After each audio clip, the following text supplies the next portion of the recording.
Good wood always warms you thrice. Nathan put down the draw knife and wiped the sweat on his brow, back of his sleeve. It was mid-March, and there was a strong chill in the air. The sky was slate gray and lowering, and there to be rain, if not snow, for sure, by nightfall. His breath came in little puffs of white, disappearing almost as quickly as they formed. And in spite of the cold, Nathan was just sweating. Sitting on the shaving horse with the hand-split cedar sheet. His trouser leg was covered with cedar paving, and there was a pile growing around his feet. Not back-breaking work, but it required considerable effort. He had quickly shed his coat. It was his grandpa's steed who had said it. Nathan had found the work of splitting short lengths of hickory logs into firewood hard for a slender 10-year-old. He complained loudly that he was sweating too hard to see clearly. His grandfather's old gray head had come up slowly, the eyes frowning their disapproval. "Wood warms you thrice, boy," he had said bravely. "Once when you cut it, once when you burn it, and then the embers warm your soul."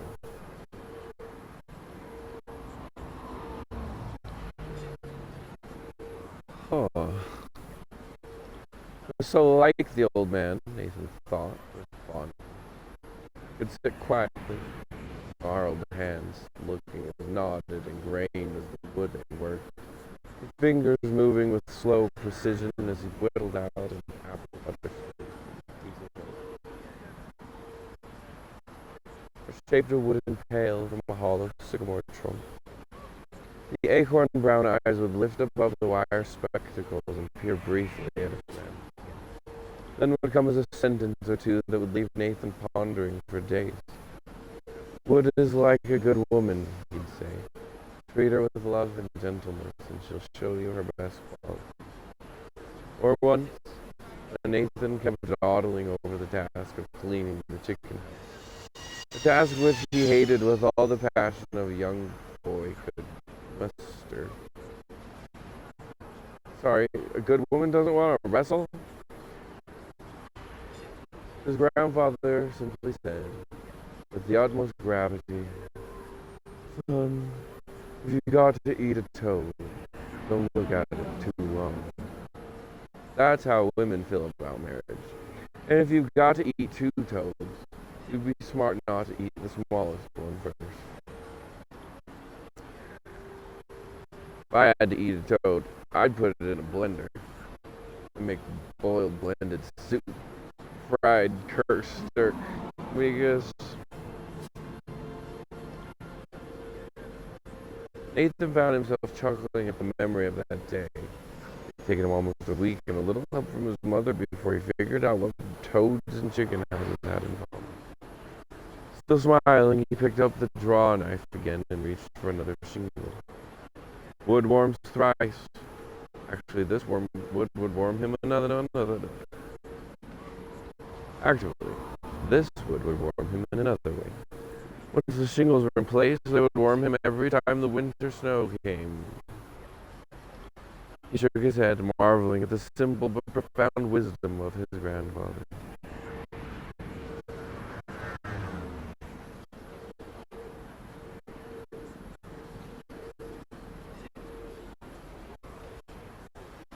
He looked around at the work he had accomplished in the last 5 or 6 months. The small 2-room cabin now stood framed and complete, except for the roof and the inside finishing work. A barn was enclosed enough to shelter stock. The well was dug and rocked in. A smokehouse also lacked only the shingles on the roof. This guy is doing very well at Minecraft in real life, yeah. Now that it was his cabin, his barn, his smokehouse that he was working on, he knew the deep satisfaction that came from meeting nature and shaping it to serve your needs. The preachers, Grandpa had once snorted in disgust. Preachers. They say God cursed Adam by making him earn his bread by the sweat of his brow. I say it was the best thing the good Lord ever did for man. To conquer and subdue the earth is the joy of man. Fuck off, you old ass fuck. That's disgusting and I hate it. Who the fuck wants to be miserable and suffer in order to exist, you piece of shit? Now Nathan understood what he meant. To subdue meant watching the point of a plow turn over virgin earth for the first time. Yeah. Ruin everything. It meant taking corn and squash and melons growing where only elderberry and birch had grown before. What the fuck? So it means you have to murder something first? And then say the stuff you murdered wasn't good enough? To conquer was to drive us out into the heart of a sugar maple and the snow covered the forest floor, then boil the sap down into one of God's sweetest gifts to mankind. But those words had more subtle meanings too. Under his grandfather's tutelage, teachings reinforced by his own father, Nathan learned that one subdued through little things as well. For example, he knew the cedar shingles he was making would not completely tolerate the square-headed nails Nathan had bought at the blacksmith shop. As the shingles cured in the hot suns of summer, they would begin to squeeze out the nails. Not all the way, just enough so each head would show about a thumbnail's width. But Nathan would not go up and hammer them down again, for come winter the roof's porcupine surface would stop the snow from slipping down the pitched shingles, thus holding nature's insulation in place and cutting down significantly the amount of wood it would take to heat the cabin.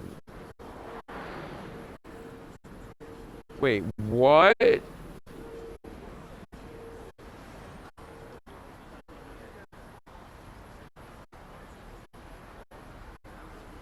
At this point, it would be more intelligent to have a foot of dirt on your roof. You're going to build it to support and then plan on when it's only when the snow's there. Oh God Almighty, God of goodness and God of awful things, I want my own place. And I want to do my own. Be intelligent when you're intelligent. It's crazy.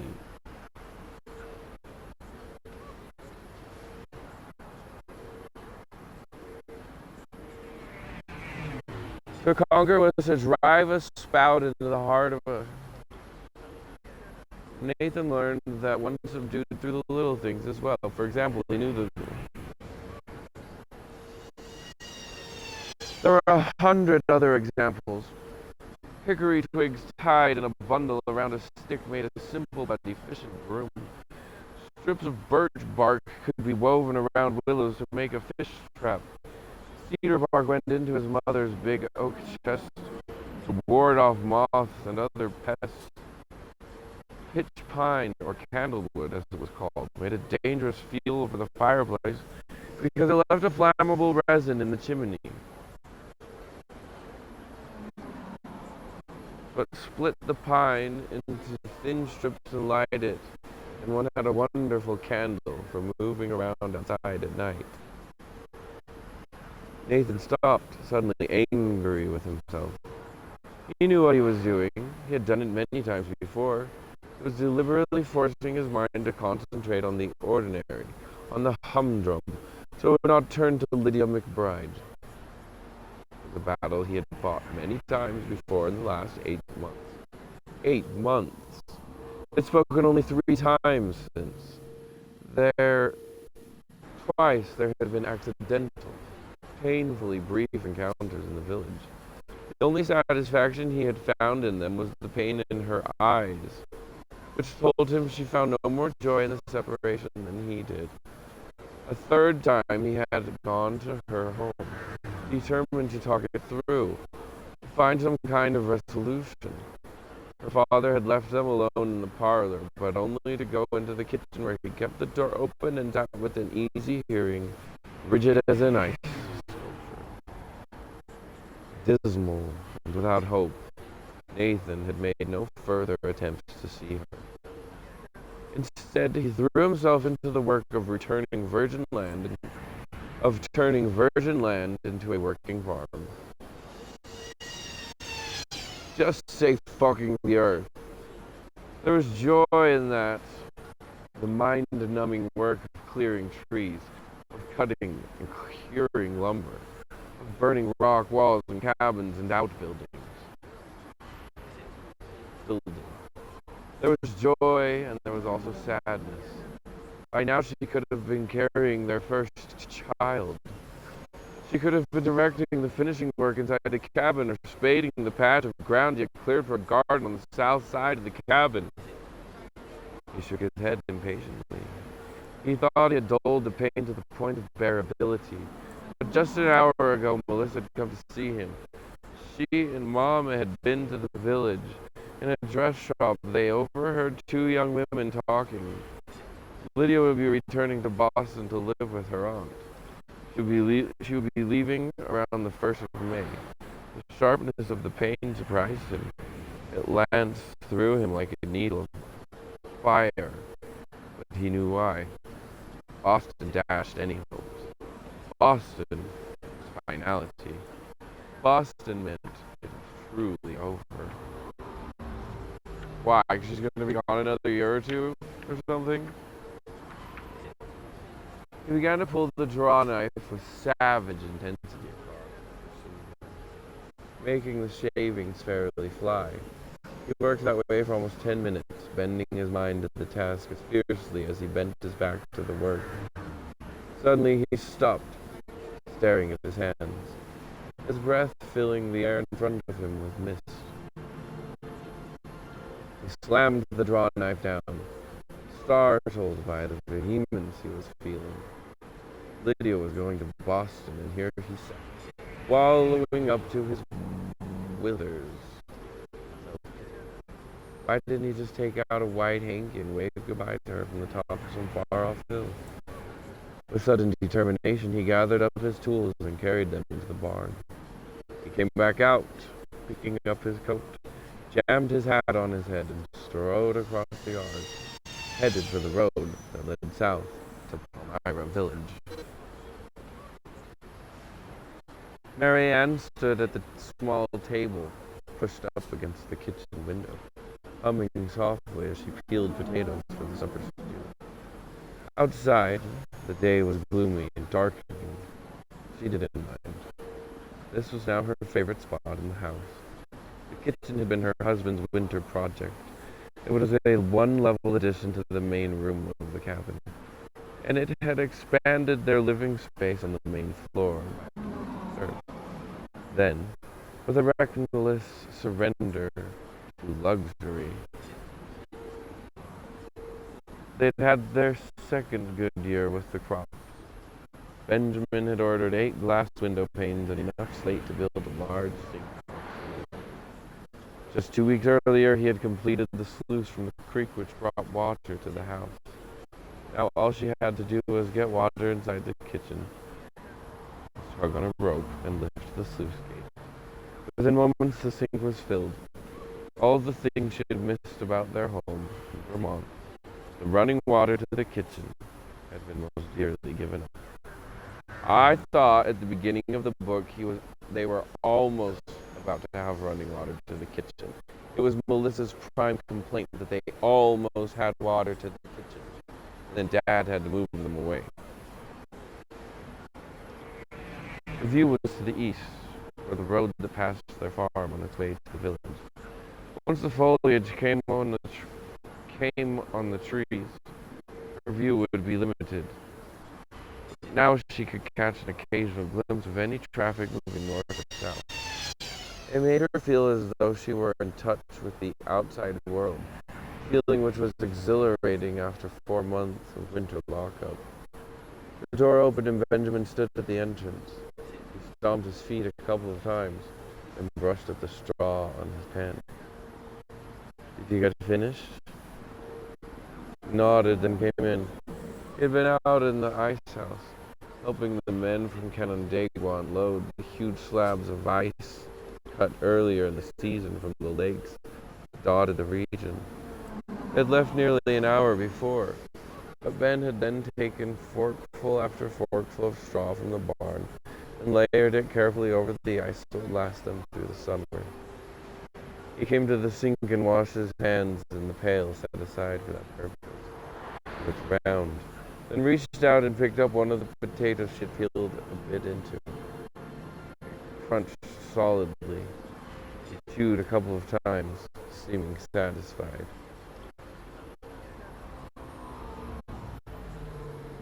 And turned to the cupboard where there was a small bowl of salt. He took a pinch and sprinkled it on the potato and took another bite. Something out on the road caught Mary Ann's eye. She leaned forward, peering out of the window. A figure was walking south. A man. For a moment she thought it was Nathan. But before she could be sure, he disappeared behind a stand of trees. She frowned slightly. Had the news of Lydia shaken him as deeply as Mary Ann feared it would? Anything interesting in town? She whirled around, startled. But her husband was reaching for another pinch of salt and seemed to be making no more than idle conversation. She felt herself relax a little. I told you what Melissa heard in the dress shop about Lydia McBride. Yes. He finished the potato and licked absently at the salt on his finger. Probably just as well. As long as she's in town and unmarried, he's gonna find it hard to get her out of his head. Mary Ann sighed. It was so like him. He was right, of course. Was he really so oblivious to the hurt his son was enduring? If he made comments like these to Nathan, it would not help their relationship, which, since Nathan's baptism, had already become strained. He came back to her side and picked up another potato, this time a smaller one. As he bit into it, he looked around. Where are the children? Remember? Mrs. Harris asked them to help her empty the mattresses and restraw them today. That's right. He looked around again. Matthew and Becca go too? Yes. They were excited. Melissa said she could use their help in holding the mattress. She gave him a quick look, then continued with her peeling. He finished his potato, wiping his hands on his trousers. If I'm going to help Nathan with his planking, I've got to have a new broad axe. Maybe I'll go into town. Oh, you should have said something. Melissa and I could have got it for you. He hesitated for a moment. I might stop at the tavern for a while. So that was it. Ah, Jesus Christ.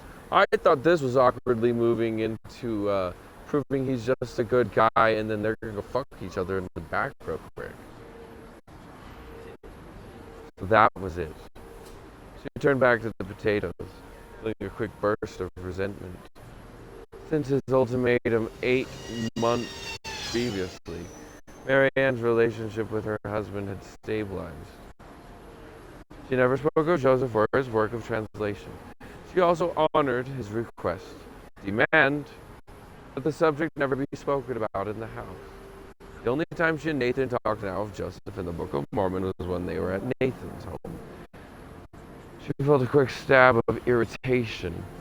The relationship had stabilized, but only because she had given in to his wishes and sacrificed her own personal feelings. The bitterness in her was growing a little with each day. The fact that he sensed none of it, that he could go off to drink with his friends at the tavern and boast about the goodness of his marriage, really galled her.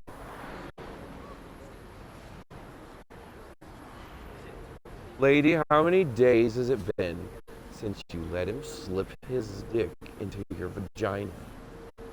Because if it's more than... because if it's fewer... If the fewer it is, then the less excuse he has. Literally, the only gauge he has with you is if you fucking... You could literally make it about anything you want. You're not hygienic enough. You need to clean your clothes and scrub your body twice a day to have my body, and he'll do it. You need to make dinners that are better than mine because I don't want to cook anymore, and he'll do it. You need to build me another house. You need to build me a master bedroom added onto our house, and he'll do it. He'll get that shit done in a week. He'll get that shit done in 3 days. He won't sleep. Close your legs. He'll do whatever the fuck you want. It just seems like you're too stupid to know that. Or you are the same, and as long as you're getting your railings, you're all right and ready, rainy, rise. In which case, I can't help you because you won't help yourself. And today, of all days, her emotions were close to his furry fist. As he turned to walk away, she spoke. I saw Joseph. Oh my God. Why? Why? If you are realizing you're barely scraping by, you have to just hit him with it. I saw Joseph Smith in town today. He stopped at mid-stride. She could sense him stiffen. He said the Book of Mormon should be finished in about a week. He turned around slowly, his brows lowering. Suddenly her eyes were moist and filled with pleading. Ben, I know how you feel, and I've honored those feelings. He looked away, his mouth tight. Ben, please, she took his hand. I'm not asking you to believe. I'm not asking that you do anything. But you always said if I choose to join myself to one of the churches, you wouldn't be stopping me. You want to join a church? I won't be stopping you, he said evenly. But I won't be having you part of no devil's. Ben, all I'm asking is that you let me buy a copy of the Book of Mormon. It's no. Ben, I'll use what little I've been saving from. I said no. It was flat, brutal, finality.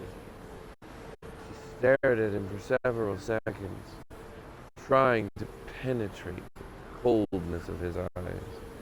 But there was nothing, just an implacable hardness that left her empty inside. She turned away. Then I'll not be holding supper for you. Shit. It was not a question, but a flat statement. Her way of striking back. Bitch. It's true, he can cook for himself. It's true, nobody has to cook for anybody. Nobody has to get a single thing ready for anybody.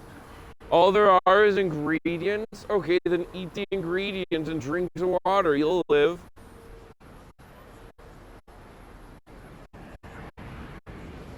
For a long moment there was silence, then his feet scraped on the planks of the flooring. You have it your way. You have it your way, she heard. You have it your way, she heard him mutter under his breath as he moved away from her. But I ain't bending on this. For a moment, Nathan was afraid Lydia was not in the store. Then he saw her in the back, helping a man near the rack of tools. At the same time, Lydia's father, behind the main counter, saw Nathan. His jaw instantly tightened, and he shot Nathan a wintry look. Nathan simply smiled briefly at him, then turned away and ignored him. As though sensing a new tension in the store, Lydia turned around. There was a quick widening of the eyes, a sudden tautness in her posture. For several seconds their eyes locked. Then she murmured something to the man. He looked at her in surprise, but she was already moving toward Nathan. Hello, Lydia. Hello, Nathan. How are you? I'm fine, thank you. And all they do is look at each other's lie pleasantries. I'm going to be honest, every second of my existence, I'm not here with you. I just want to be here with you, and I'm here with you. I just want to grab you, carry you off into the woods, and rip all our clothes off. Lydia, what do I do?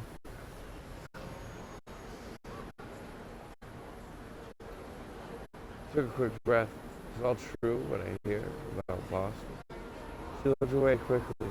I have to talk. I'm working. How long will you be in town? If he waited, the determination driving him might melt away. He shook his head. We've got to talk now.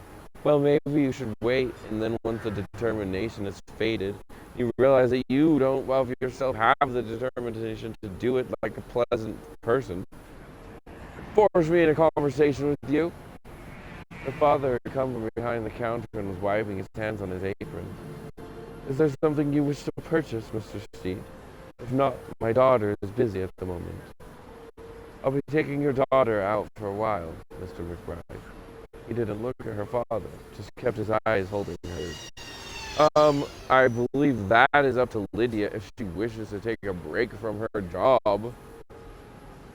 If she wishes to have her father replace her with somebody else so she doesn't even have to.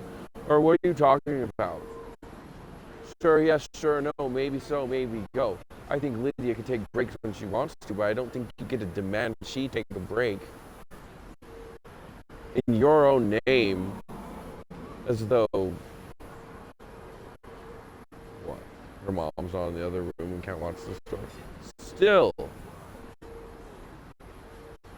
a lot going on here. He didn't look at her father, just kept his eyes holding hers. Her mouth opened, and there was a quick murmur of shock from her father. Lydia is working, Mr. Steed. She has a customer, and I'll be thanking you to leave us alone.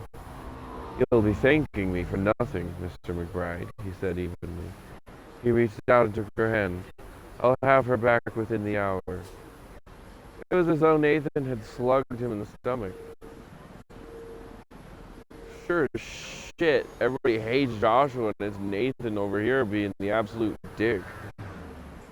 It's okay because love needs a victory. You're fucking kidding me. He was staring at Nathan, his mouth working. Nothing came out.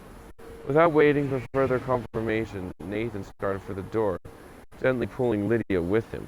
You shouldn't encourage girls with bad behavior in the presence of their father. He's leading her literally to dishonor her father. I know you can make he's leading her to honor her father by just proving that he's the one for her and such. Fuck off. You're not being a good person right now. This isn't chivalry at its best. This was when a gallant knight gets an overinflated ego and decides to do the fuck he wants to. I would just say, going forward, if this is the arrangement, if she's not going to stop working for her father, or is she? Is she going to marry him and stop working for her father? Is that the point? I'm going to dick to you now because your daughter's going to leave, and I'm going to dick her.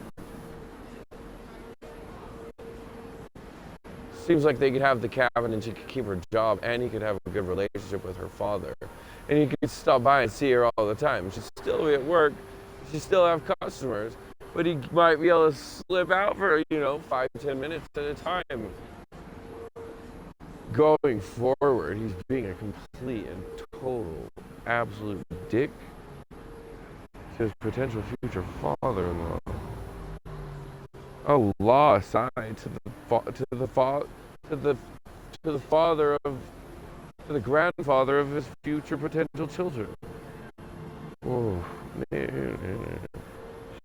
She looked once at her father, then fell into step beside him. They paused only long enough for her to get a shawl and a hat. Then they left.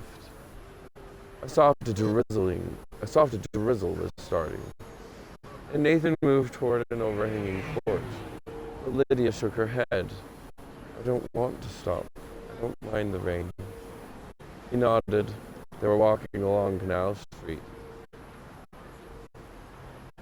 near the eastern edge of town.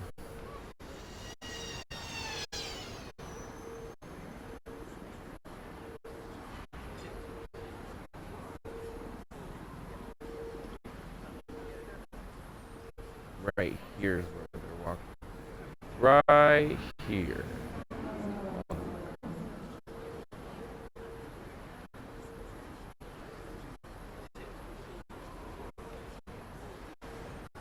Nathan had left Main Street specifically to avoid meeting too many people Lydia knew. There were people moving along Canal Street, but most were not the kind of people Lydia associated with. And while they garnered more than one curious glance, they were left alone. She smiled faintly. "I think you shocked Papa back there." He snickered a little, without mirth. "I was trying to make a good impression." She, he squeezed her hand back, the momentary glimpse of the old Lydia cutting into him with tangible hurt. They walked on for almost another block, not speaking, neither one ready yet to face the painful questions which hung between them, like a curtain, both wanting for a moment to simply bask in the joy of each other's presence. But they couldn't walk forever.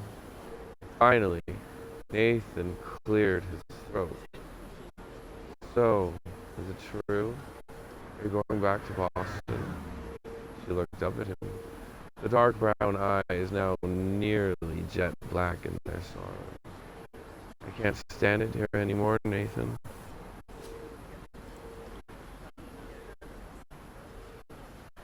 She shrugged, looking down at her feet. "I understand." "Do you?" she said. He looked at her. There was no challenge in his expression, only pleading. "Yes, I do. Coming to town is agony anymore. First, I'm afraid I'll see you. Then, I'm afraid I won't."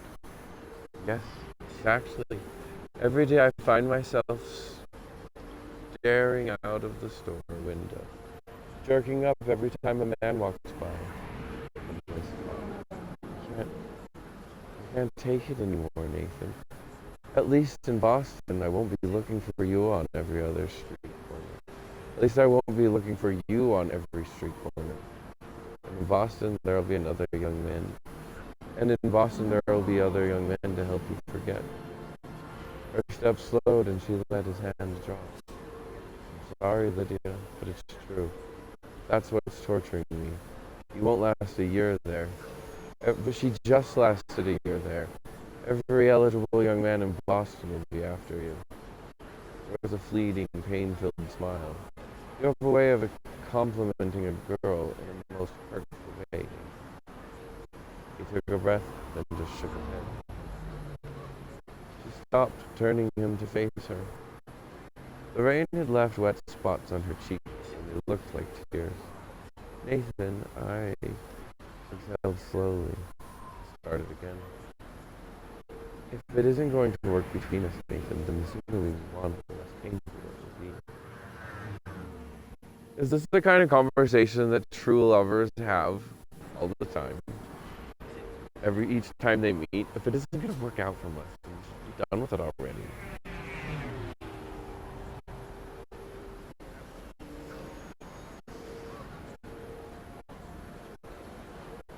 For a moment, he just stared at her, not liking to hear it spoken so badly. But finally, he nodded. She was right, of course. That was why he had come. "Lydia, I know that." He took her hand and began to walk again. "No, it seems hopeless, but I've been thinking and thinking about this." "As have I." He nodded. "It's been 8 months. I should have been over you by now, and here I am, mooning around like a bloated calf." She smiled up at him, and now there were tears. "I don't think many girls have been told they're loved in quite that way." "Well, I do," he burst out. "I love you like I never thought it was possible, Lydia. And I love you, Nathan. That doesn't change things."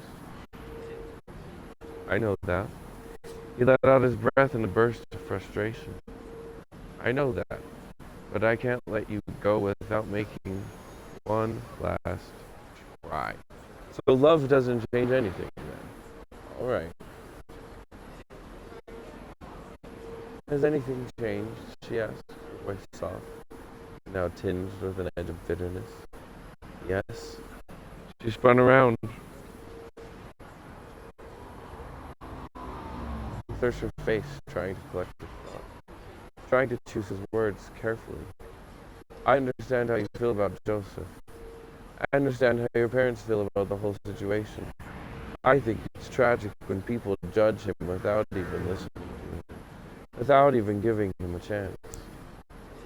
Her mouth had tightened and she looked away. Nathan? No. Let me finish. I said I understand how you feel, and I do. I'll honor and respect that. I'll not ask you to believe. I'll not ask that you change your feelings. I'll not suggest you read the Book of Mormon or listen. Wait a minute. Why wouldn't reading the Book of Mormon be the suggestion that you make? Or listen to what Joseph's saying? Or attend any meetings where he is? Why not? Why wouldn't that be what you would say? Come check it out, and then that hasn't changed any of things. I'll drop it. Because if he asks her to read the Book of Mormon and listen to what Joseph is saying and attend a meeting, then she'll have to decide one way or the other. Wow. He'd rather just keep believing in her boobs. The pain of his own words stopped him for a moment. Then he pushed on doggedly. Mom and Pa are miles apart on this issue, too. But they have agreed to not talk about it for the sake of the marriage. That's not an ideal situation, Nathan. It's better than losing you, he exploded. She put a hand on his arm, her eyes filled with softness. Are you saying you would give up Joseph? It's not Joseph I'm following. But if by that you mean, will I stop seeing him? Will I stop going to the meetings he holds? He paused, his mouth falling. Yes, I guess that's what I'm saying. Well, that's not what you should say. You shouldn't do that for a girl. She threw her arms around him. Really, Nathan? He nodded, fighting to hide the gloom setting over him. This was costing him dearly. Yeah, it shouldn't be like that. It's wonderful, Nathan. She reached up and kissed him firmly, then blushed as she saw a woman stop to stare. But she continued to hold him, her arms around his neck. And you'll renounce your baptism? He started to tip his head down to kiss her back. He stiffened. My baptism? Yes. If you renounce that, then Papa will be convinced you really have rejected Joseph. I'm not rejecting Joseph, she said. I'm just... Her hands came down from around his neck and she stepped back, the joy fading from her eyes. Oh yes, Nathan, this is how it'll go if you find a girl who won't listen to the Bible. It says, leave your mother and father and cleave to your husband. This is what'll happen. It's immediately like this. Things are all great, or they're absolutely not. Like that with a snap. You're not understanding.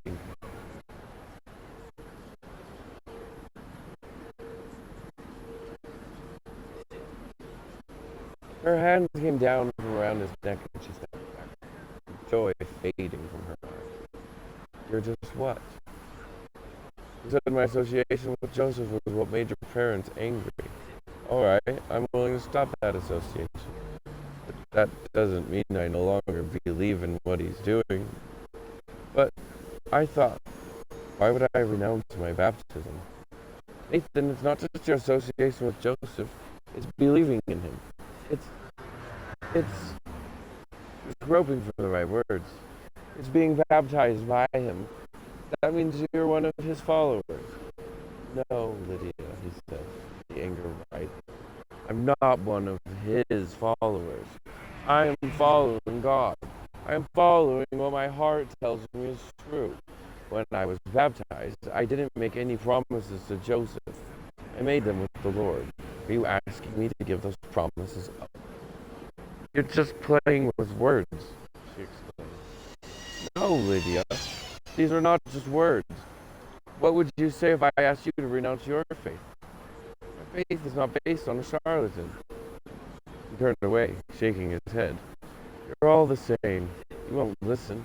You won't investigate. You won't find out for yourself. Just blind rejection. Talk to me about being blind, she said. I was there that night, remember? I heard Joseph. I saw the way you all looked at him. Listened to every word that fell from his lips. It's sick, Nathan. How can you ask me to accept that? He swung around, his eyes flashing. I'm not asking you to accept it, Lydia. That's the point. I'm not asking you to believe. I'm not asking you to accept Joseph. I'm not asking you to give up one thing you believe. Suddenly his voice dropped and he was pleading. Why are you asking me to? If you won't renounce your baptism, then you're asking me to give up my parents, she said. Yes, Lydia, that's what the Bible says you should do. The anguish twisting her voice into a half whisper. How can you say you're not asking me to give up anything? I am willing to compromise, Lydia. I'll stop my association with Joseph so your parents won't have their reputation sullied. In spite of himself, the bitterness had crept back into his voice. No right to ask any more than that of me. You have no right to ask more than that of me. She bit her lip, staring at her hands.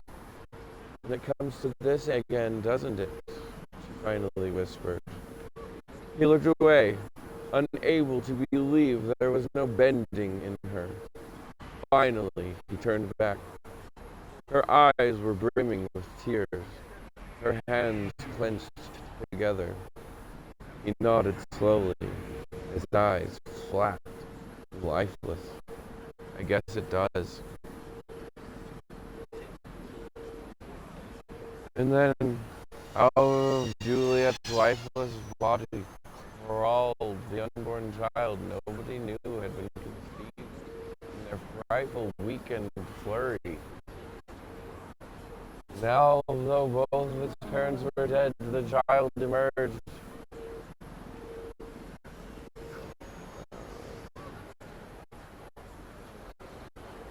And that's about where that leaves me. How do you get more dramatic than Romeo and Juliet? Well, and then one of them wakes up and kills himself again because Adam killed himself the first time, and then the baby climbs out, dies, gets on his mom's Tinder, and they're under the other baby. Oh, that was very dramatic.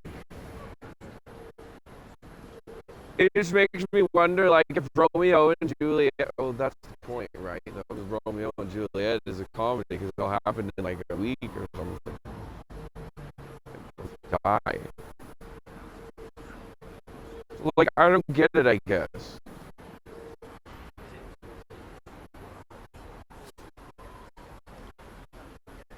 Literally creating a baby is literally the only thing that matters whatsoever at all, I think. Unless you're actively promoting behavior that hurts people.